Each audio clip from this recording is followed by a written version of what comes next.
So the story of David today is one in which it's really there's uh, there's an investment uh, in what's in it for him. There's his whole approach in some ways is what's going to be best for him in in uh, in terms of the counting the census of the people is sort of like owning the people.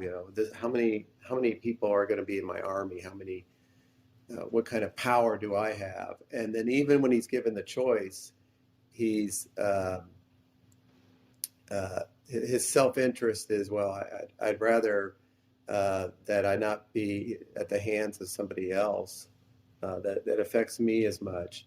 Then he realizes that this has been really a choice that's affected so many people, which is kind of the way sin works a lot. We think it's just something that affects us, and it always affects other people. And so he kind of takes ownership of what it means to really be a shepherd of people, which is you don't own the sheep, but you do take care of them. And that's how John Bosco got into his line of ministry with young people. He actually had a vision when he was younger about whether you kind of fight other people or whether you try to take care of them.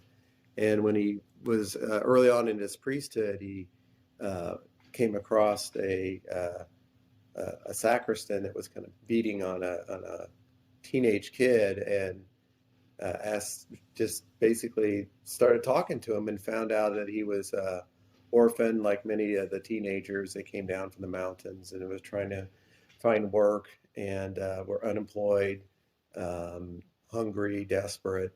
And then that's kind of, you live in that environment that creates a lot of violence. And so he started bringing these kids in and um, catechizing them, as well as educating them. A lot of them uh, didn't have their communion.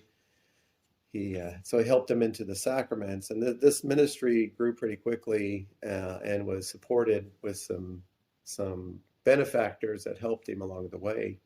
And I think people recognize that you can sort of look at people and say, well, that person is, or that group of people is just rough, and they're not gonna, they make our lives worse, or we can get to really know the person, the story, and see that they have something to offer, and that everyone is deserving of the gospel and shepherding.